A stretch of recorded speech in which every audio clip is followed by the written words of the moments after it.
Oh crap, oh crap, oh crap. I hit him. I can't believe I hit him. I mean, of course I hit him. He's my arch nemesis. I hit him all the time. Why did I have to hit him this time? Hi, bestie. I messed up so badly today. Like the I want to crawl under a rock and die kind of messed up. Okay, so you know how today was my scheduled cause chaos and villainy day? Well, I went downtown to do my usual villainy shtick, sang a few songs to scare people, broke a few windows, and then Crimson Heart just showed up, and we did our usual song and dance, fighting, and blah blah blah, until he defeated me as per usual. And normally around this time, I would sing a song to freeze him in place as I made my grand escape. Except this time, Crimson goes off the script and does something completely unexpected. He asked me out on a flippin' date. Yeah, he literally asked me out right after I was just trying to beat him up to a pulp. It really threw me for a loop, I'll tell you that. He then proceeds to tell me how I'm the woman of his dreams and how he can't stop thinking about me no matter how hard he tries. It was so sickeningly sweet. I'm pretty sure I was blushing by the end of his confession. Well, during the moment, I didn't fully believe him when he told me that he liked me. So after his confession, I was like, I'm not falling for your tricks. Are you crazy? Because who in their right mind would ever ask their literal archenemy out on a date on purpose, you know? True, it's not impossible, I guess. I definitely heard stories and rumors of it happening.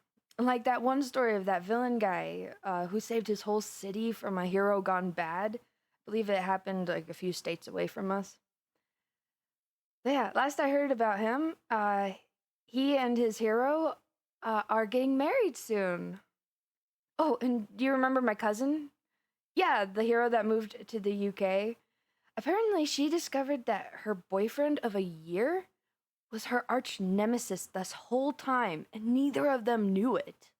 Which is just crazy, in my opinion. How do you date someone for a whole year and not know that they're your arch nemesis? You'd think that there'd be some kind of clues or something, right? Oh, sorry. You're right. I'm getting off topic. Where was I? Oh, right. Thank you. Anyways, right after I asked Crimson if he was crazy, he assured me that he was completely serious and that he wasn't trying to trick me or anything. Then I was like, dude, you don't even know me. Name one thing you actually like about me, and then maybe I'll believe you. To which he was like, okay, I like how you never hurt civilians.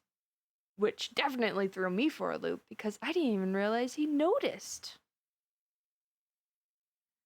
Yeah. And he then continues to talk, saying that he also noticed that if I accidentally destroy a building or a residential area too badly during our fights, someone anonymously pays for the repairs in full. And as he spoke, I could tell that he was heavily implying towards the fact that he knows it's me. Is he right? If you were anybody else, I'd say no. But since you're my best friend, right-hand man, and greatest inventor of all time, I can't lie to you. Crimson was correct. I anonymously pay for all the excessive damages that I caused during our fights. And he's also right that I never hurt any civilians. I really hate having to use my powers on innocents, but if absolutely necessary, I'll use my singing voice to get people to leave the immediate area. I really only try to threaten and scare them enough for the hero to be called. And I always try to cause our fights in an area that's not very populated. Again, I am only admitting this to you because you are my bestest friend in the whole wide world, so you better not tell anyone, or else I'll cut off all your hair. Hey, don't laugh. You're not allowed to laugh. I'm serious here. Yeah, I know. I'm the worst supervillain in the history of supervillains. I'm nothing like Madame Lust or Stoneheart, which I'm extremely thankful for, don't you get me wrong. But all of my good actions don't exactly help my evil siren persona. Oh, why did I become a villain in the first place? Well, this is a little off topic, but in all honesty, I became a villain to get justice for my dad. Yeah, my dad was the greatest guy on the whole entire planet. He owned 2 construction companies and a real estate company, so he was pulling in a ton of money. But despite all that work he was doing, he always tried to find time to hang out with me and take me on fun trips. And he also never let the money corrupt him. He was like the one good businessman that actually cared about his workers and everybody. Man, he was a really great guy. I miss him a lot. But 4 years ago, he suddenly got sick and passed away. The official statement is that he died of natural causes, but it didn't make any sense. My dad was healthy for his age. He worked out regularly, ate healthy foods, and everything. I was gonna let it go because Mother Nature is weird and you can't always predict things. But then during my dad's funeral, I overheard my mother talking to my dad's business partner, Mr. Derek Willoughby, and I heard her saying something along the lines of, "Finally, that old fool is dead.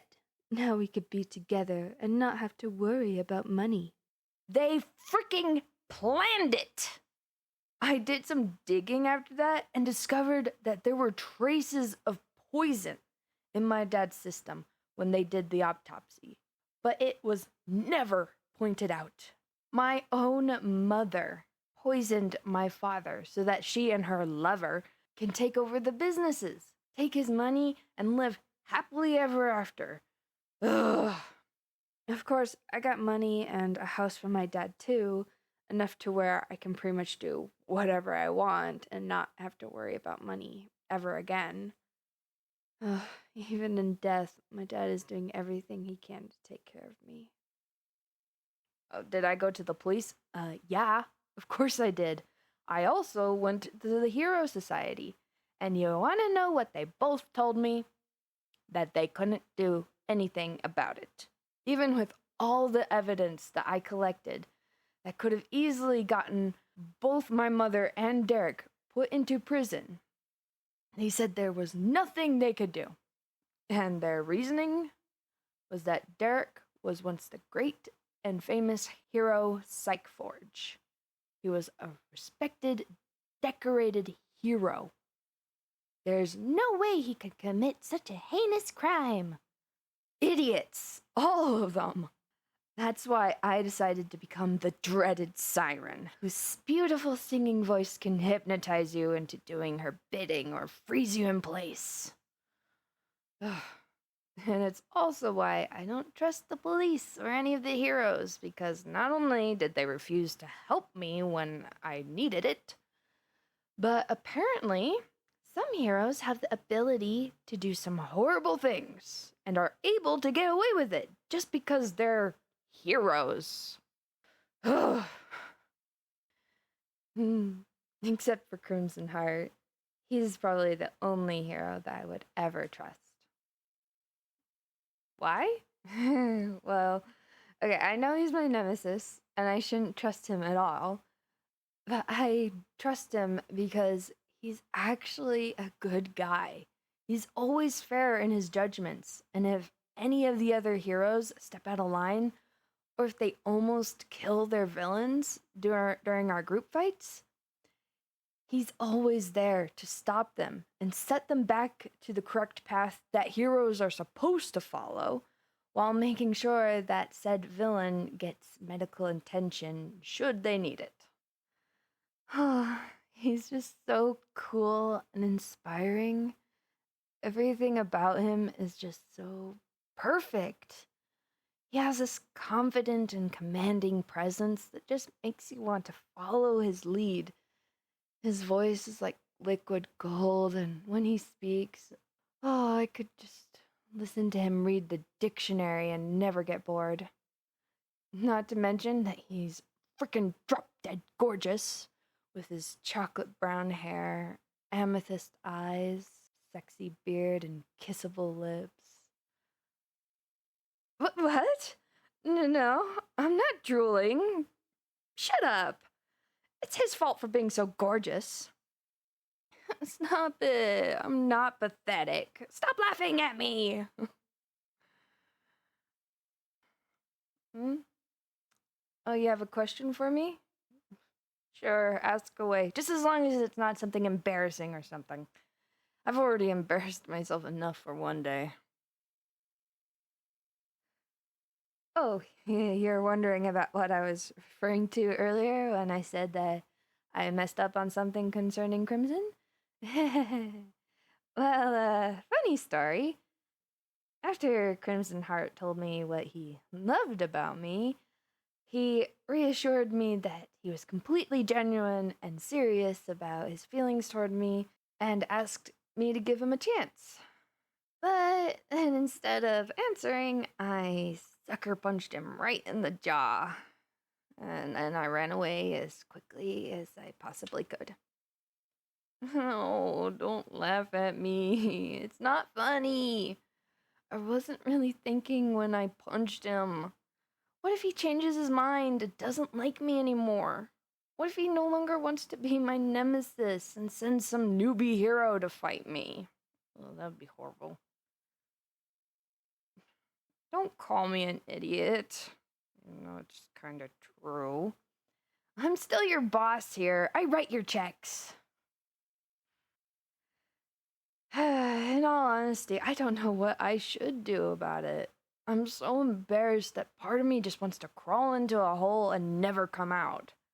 But at the same time, I don't want to run away from him or this feeling that he ignites in me whenever I get to talk to him. I really want to see where our relationship could go.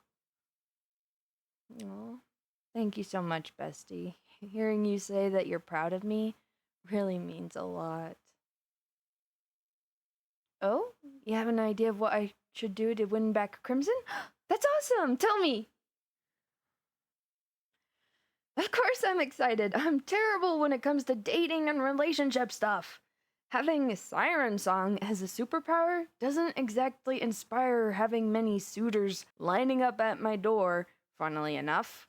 So if there's a chance that'll allow me to fix my mistake with Crimson, I'm gonna take it.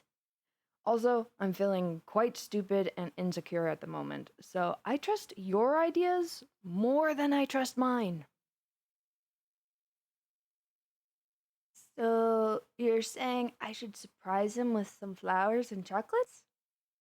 That sounds like a pretty good idea. But what if he's allergic to flowers? And what if he hates chocolate? Everybody loves chocolates. Hey, you can never be too careful these days. Believe it or not, there are some people in this world who don't like chocolate for a number of reasons. But I will admit, I really like the idea of getting him flowers. But just to be on the safe side, I'll get him a bouquet of those Lego flowers. And maybe instead of chocolates, I'll get him his favorite drink instead. Of course I know his favorite drink. I've bumped into him at this cute little cafe once or twice before. I don't think he recognized me since I was in my civilian clothes and wearing a mask instead of my usual supervillain outfit. And I may or may not have memorized his drink order after the third time I saw him there. You're laughing at me again. Come on, you did the same thing with your crush. You memorized their favorite dessert. I don't care if it was back in high school or not, it still counts. You know what? I don't need to take this bullying behavior from you anymore. I'm gonna go and get everything prepared for when I fix everything with Crimson.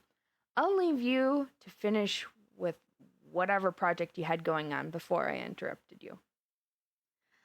I will have fun, thank you very much. By the way, thank you for listening and helping me see that I didn't mess up as badly as I thought I had. Thank you for being such an awesome friend. I quite literally don't know what I'd do without you. Hey, I'll get as mushy and sentimental as much as I want to. You, my dear best friend and right-hand man, can't tell me what to do. But I guess since you don't want to hear me going on talking about how much I love and appreciate you and your super helpful and amazing inventions, then I'll just go and leave you alone to continue tinkering with your gizmos and gadgets in peace. You're welcome. Well, if you need me, I'll be out shopping for the perfect Lego bouquet set for Crimson. Oh, and before I forget, Lady Frostina and her brother Blizzardo invited us to a little game night that they're hosting at their lair this Sunday. And you are gonna go with me this time. No canceling last minute. Perfect. Alright, see you later, bestie. Call me if you need something while I'm out.